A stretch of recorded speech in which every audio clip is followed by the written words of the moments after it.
apakah masalah ini mau diteruskan? Kalau tidak mau diteruskan berarti perlunya apa?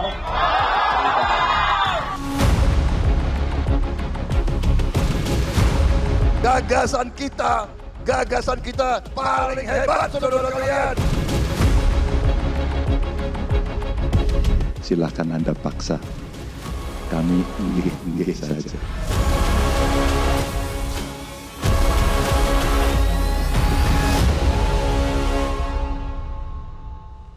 Pemirsa, diskusi kembali kami lanjutkan dan kita akan kembali mengulas survei dari IPO. Kita lihat dengan pertanyaan ataupun mengenai indikator utama memilih capres-cawapres. Ternyata ada 2 indikator tertinggi seperti itu Mas Dedi, yaitu yang mampu memimpin 61,5% dan yang ingin perubahan 57,9%. Ini menjadi 2 indikator tertinggi. Artinya apa Mas Dedi? Ya, ini kan sebetulnya normatif saja ya. Dalam beberapa survei pasti akan ditanyakan alasan-alasan yang mendorong pemilih untuk menentukan apakah dia akan memilih Anies Baswedan, Prabowo maupun Ganjar Pranowo. Dan memang mampu memimpin itu menjadi bayangan publik sebagai alasan yang paling tinggi. Dan itu bisa saja direplikasi karena mungkin melihat kepemimpinan sebelumnya. Dalam konteks sekarang saya kira mereka yang memilih Anies Baswedan, Prabowo, kemudian Ganjar Pranowo itu mungkin melihat bahwa mereka semuanya mampu melakukan kepemimpinan itu dengan baik. Atau bisa saja ini sebagai sebagai kritik terhadap kondisi sekarang begitu, bahwa publik sebagian besar merindukan kepemimpinan yang mungkin lebih baik, lebih tegas dengan tata kelola yang juga baik. Karena faktanya kelompok yang menginginkan perubahan juga besar. Ya. Artinya kalau tadi anggap 57,9 ini ya. Iya, 57,9. Ini juga signifikan. Kalau kemudian kemampuan memimpin itu direplikasikan sebagai penilaian terhadap pemerintahan sekarang, mestinya kelompok yang menginginkan atau melanjutkan Jokowi harusnya juga harus besar. Tapi kan faktanya ini justru kontradiktif. 22,5 justru ya? Iya, artinya justru ingin perubahan itu besar dan ingin perubahan itu belum tentu juga terkonsentrasi semuanya di kelompok yang selama ini mengkampanyekan perubahan. Bisa saja mereka yang berada di Prabowo, di Ganjar juga sebetulnya menginginkan perubahan. Meskipun secara konkretnya akan tetap lebih besar kepada kelompok di Anies Baswedan. Oke, Mas Dedi, ada asumsi bahwa Pilpres 2024 ini kan sebetulnya memperebutkan ceruk para pemilih ataupun kolam pemilih dari Jokowi. Dan kemudian kita lihat juga bagaimana kita sering disuguhkan data mengenai tingkat approval rate kepada pemerintahan Jokowi yang sangat tinggi. Tapi kembali pada hasil survei ternyata yang menginginkan perubahan ini juga cukup tinggi, 57,9%. Apakah ini artinya asumsi itu menjadi tidak relevan, Mas Dedi? Ya, saya tidak berani mengatakan bahwa approval rating terhadap pemerintah tinggi lalu tidak relevan dengan ini ya. Karena kalau kita mau mendalami data survei itu, yang dimaksud oleh pemilih bahwa approval rating tinggi, itu hanya pada aspek-aspek tertentu. Dan terbesarnya adalah karena persoalan presiden atau pemerintah itu menggulirkan program bantuan sosial misalnya. Sementara program-program yang lain tidak dianggap tidak dianggap memuaskan. Artinya kami juga membedah misalnya, kenapa menyatakan bahwa pemerintahan sekarang begitu ya mendapat tingkat kepuasan tinggi. Itu yang tertinggi adalah karena adanya bantuan sosial. Program-program yang lain, gagasan-gagasan dan kinerja pemerintah yang lain, penegakan hukum, pemberantasan korupsi, bahkan itu semuanya sangat rendah sekali. Itulah kenapa kemudian ingin perubahan menjadi tinggi, kemudian jujur dan bisa dipercaya juga tinggi, ini menjadi tidak sinkron dengan konsep approval rating yang tinggi. Karena approval rating yang tinggi itu sebetulnya adalah bukan approval rating terhadap kinerja pemerintah, tapi approval rating terhadap bantuan sosial. Kira-kira itu tepatnya. Oke, baik Mas Dedi, IPO juga memberikan data soal seberapa pengaruh pilihan politik pasca debat. Kita lihat bersama hasil surveinya dengan pertanyaan apakah acara debat Capres-Cawapres berpengaruh dan mengubah pilihan. Ini hasilnya 64% menyatakan tidak, tetap pada pilihan. Mas Dedi, sebelumnya apakah data ini memotret responden yang sudah memang mantap pilihannya atau memang yang sebutnya masih bimbang dan kemudian menjawab dengan mengatakan tidak, tetap pada pilihan? Ya, data ini sebetulnya menguji apakah debat kandidat itu punya dampak terhadap keyakinan pemilih. Maka pilihannya adalah apakah kemudian setelah mereka menyaksikan debat baik yang pertama maupun yang kedua, mereka akan memungkinkan berubah atau tidak? Yang menyatakan tidak berubah itu adalah 64 itu. Artinya dengan kondisi sekarang gitu ya, hanya 1 bulan sebelum pemilihan, itu loyalis pemilih atau keyakinan pemilih itu justru semakin tinggi. Artinya kalau tadi di awal kita diskusi soal peluang satu putaran, maka ini semakin tidak mungkin karena yang menentukan pilihan artinya tidak akan mungkin berubah lagi sampai hari pemilihan kan sudah cukup tinggi sekali, kira-kira begitu.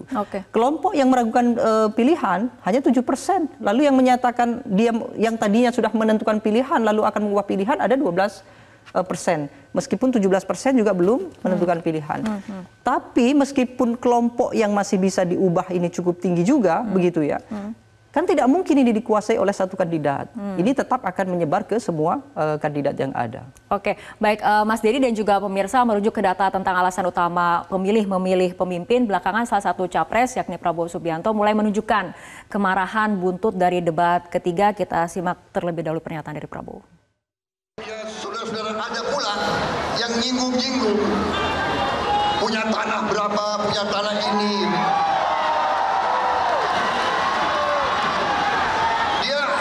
Dia pinter atau sih?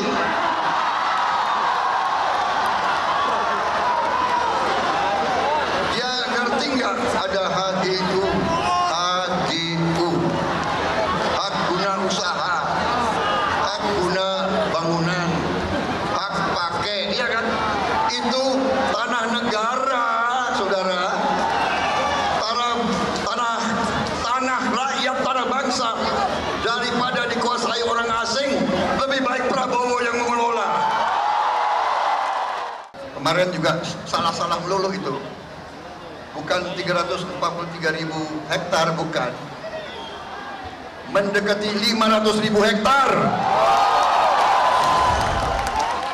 Nah, Mas Dedi, melihat gaya komunikasi yang kemudian kita lihat bersama di layar kaca, ini pengaruhnya pada pemilih seperti apa? Ya, karakter umum pemilih itu yang pertama, mereka tidak suka hal-hal yang sifatnya itu provokatif. Menyerang secara personal, lalu kemudian mengagitasi kelompok tertentu. Ya salah satunya misalnya yang tayangan barusan misalnya. Ketika Prabowo secara vulgar dan itu dilakukan secara berseri begitu ya, terus-menerus begitu terhadap rivalitas, maka itu besar kemungkinan akan masuk ke kelompok yang potensi akan berubah tadi itu. Oke, kita kembali melihat hasil surveinya. Ya, nah adalah kelompok-kelompok yang mungkin akan mengubah pilihan, dan kelompok-kelompok yang belum menentukan pilihan ini besar kemungkinan tidak akan mau bergeser ke tokoh politik atau kandidat yang memang secara karakter sangat-sangat keras macam itu. Makanya kenapa 2014-2019 itu pelajaran yang sangat luar biasa sekali. Bagaimana Jokowi menempatkan dirinya sebagai bagian dari rakyat begitu ya, tidak agitatif, propagandanya juga tidak menggebu-gebu. Itu lebih dipilih oleh kelompok masyarakat mayoritas pemilih kita. Maka akan cukup disayangkan meskipun Prabowo dengan elektabilitas tinggi, tapi kalau dia mempertahankan hal-hal yang sifatnya propaganda semacam itu punya potensi dia akan kesulitan untuk bisa melaju lebih tinggi, sekaligus dia punya potensi akan kehilangan ceruk suara yang mungkin akan bergeser bisa ke Ganjar atau mungkin ke Anies Baswedan. Apalagi kalau yang diserang adalah tokoh yang sama. Selalu ditujukan kepada Anies Baswedan misalnya. Bukan tidak mungkin Anies Baswedan akan mendapatkan limpahan suara yang publik dalam kategori konsep kita adalah political fatigue. Kelompok pemilih yang lelah karena selalu disodorkan dengan agitasi-agitasi yang sama begitu. Oke, Mas Dedi, apabila kita melihat kembali pada hasil elektabilitas di Prabowo Gibran kan di level 42,3%, di mana kan kemudian kubu dari Prabowo Gibran sering mengklaim di-endorse oleh Pak Jokowi seperti itu. Apakah level ini sudah di tahap yang paling maksimal atau ada fluktuasi justru ke bawah atau seperti apa? Yang pertama, Prabowo sendiri di 2019 itu elektabilitasnya sudah segini. Kemudian dalam masa bergabung dengan pemerintahan, kemudian waktu berjalan itu kemudian mengalami penurunan yang cukup signifikan. Artinya kalau betul bahwa endorsement Jokowi itu berhasil meningkatkan elektabilitas Prabowo, seharusnya dia lebih dari ini. Bahkan mungkin dia harusnya mencapai 60-70%. Kalau betul endorsement Jokowi itu berhasil. Tapi faktanya tidak begitu. Prabowo tetap bertahan di bawah 50%, bahkan posisinya pun saya kira juga cukup lamban. Kenapa? Karena selain presiden, semua kekuatan yang orientasinya adalah pemerintah, semuanya adalah endorsement Prabowo. Padahal dalam catatan yang lain, dalam survei kami yang lain, kami juga mengukur tokoh-tokoh mana yang kira-kira menurut publik itu bisa mempengaruhi pilihan mereka. Presiden Joko Widodo di bulan November itu punya pengaruh sampai 21%. Lalu di periode Januari sekarang itu di 19%. Artinya kalau 19% ditambah saja ke Prabowo Subianto, seharusnya dia sudah lebih dari 50%. Seharusnya seperti itu ya, itu hitungannya. Artinya bahwa endorsement Jokowi sampai hari ini belum berhasil. Baik. Mas Dedi, ringkas saja ini terakhir tadi Mas Dedi mengatakan dengan skenario hasil survei seperti ini sudah bisa dipastikan akan ada 2 putaran seperti itu. Kita punya waktu 33 hari lagi sebelum pencoblosan, kemudian ada debat 2 kali lagi. Menurut Anda, jika memang ini akan ada 2 putaran, siapa yang nantinya akan bertarung? Nah, itu yang cukup mengkhawatirkan sebetulnya. Karena yang pertama, kelompok koalisi Ganjar Pranowo andai dia tertinggal, itu untuk bergabung ke Prabowo akan sangat banyak sekali rintangannya. Megawati tidak harmoni dengan SBY di sana, tidak harmoni dengan Prabowo, termasuk juga tidak mungkin dia bisa bersatu dengan Joko Widodo. Peluangnya adalah besar kemungkinan akan ke Anies Baswedan.